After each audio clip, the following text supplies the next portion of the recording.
Assalamualaikum warahmatullahi wabarakatuh. Magandang araw mga bata. Kumusta kayo? Muling nagbabalik sa inyo si Teacher Saida Tundisa, giling makatampo ang inyong makakasama at magiging gabay sa pag-aaral ng Araling Panlipunan 4. Handa na ba kayong matuto? Tara na at simulan na natin. Sa nakaraang aralin, natutunan mo ang kinalalagyan ng bansang Pilipinas sa Asya at sa mundo.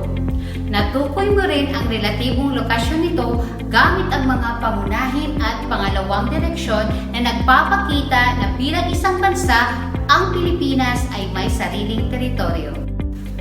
Ang pag-aaralan natin sa araw na ito ay ang Module 3 ng Araling Panlipunan. Ang tatalakayin natin sa module na ito ay ang teritoryo ng Pilipinas. Simulan na natin ang masayang pag-aaral ng Araling Panlipunan. Handa na ba kayo? Mahusay! Ang tanong, hanggang saan nga ba ang teritoryo ng bansang Pilipinas? Gaano kalawak ang teritoryo nito? At paano nasusukat ang distansya o layo ng mga lugar sa bansa? Bago natin alamin ang teritoryo ng Pilipinas, tuklasin muna natin ang kagandahan nito. Alam niyo ba na ang Pilipinas ay isang bansang mapalad? Ang heograpiya nito ay puno ng kagandahan sa lupa, sa tubig at sa himpapawid. Meron akong inihandang video. Panoorin niyo muna ito nang kayo ay mamangha.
Masasabi nyo sa ating bansa?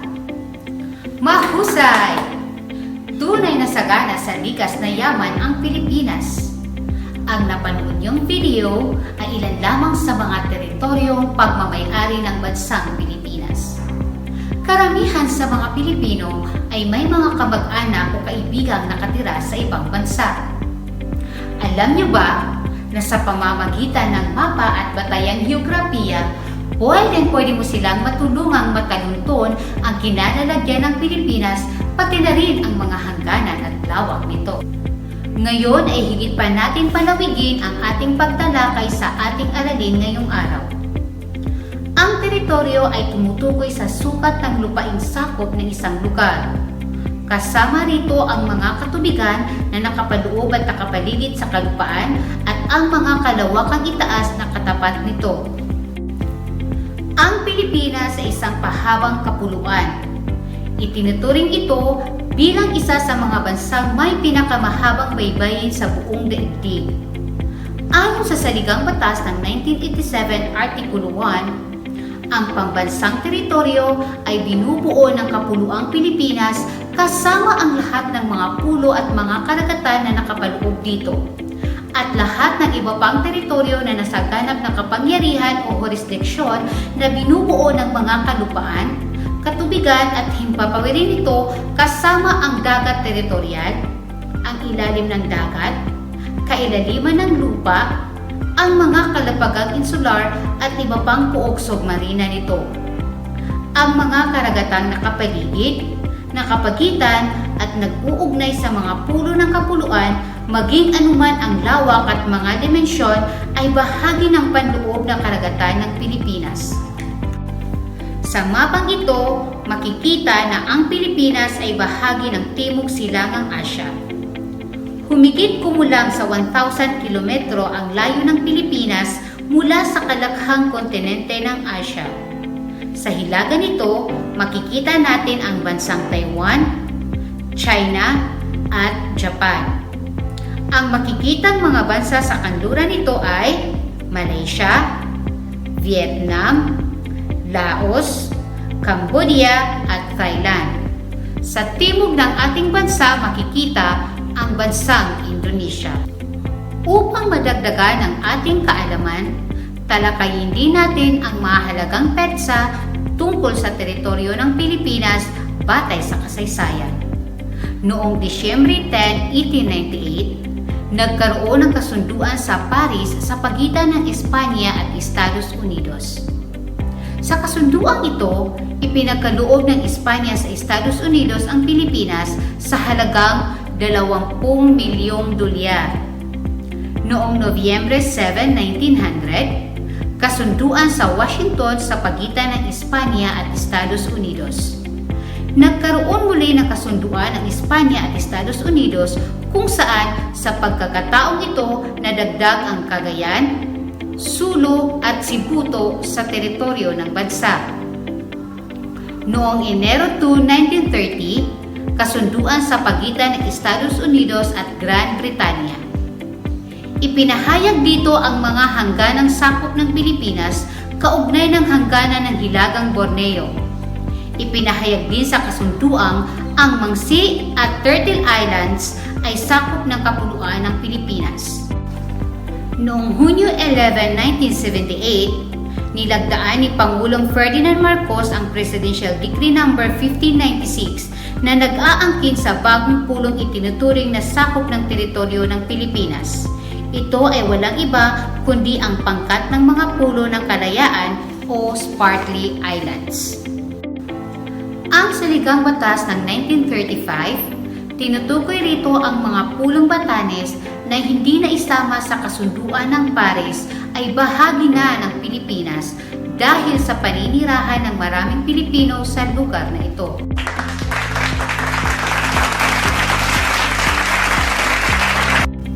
Ito ang inyong gawain.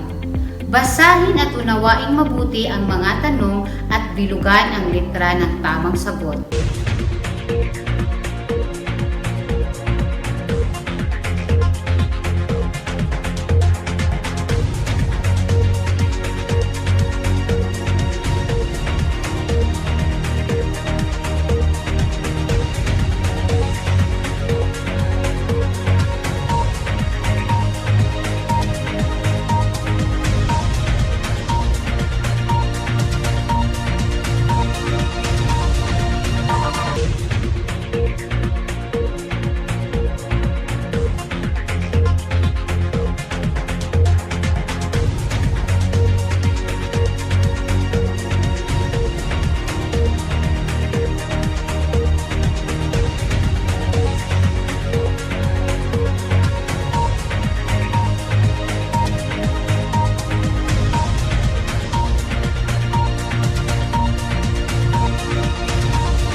Time's up!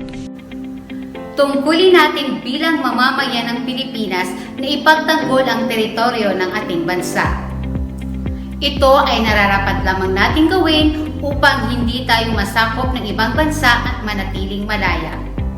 Tungkulin din natin bilang mamamayan na makiisa sa pamahalaan na ipagtanggol ang teritoryo upang mapangalagaan ang ating kapakanan maging ang kayamanan ng ating bansa. Tunay nga na kahanga-hanga at dapat nating ipagmalaki ang bansang Pilipinas. Masaya akong naibahagi sa inyo ang teritoryo ng Pilipinas. Umaasa akong marami kayong natutunan sa ating aralin ngayong araw. Muli, ako si Teacher Saida Tunisa Giling Makatampo, nagpapaalala na ang pag-aaral ay hindi nagtatapos sa paaralan.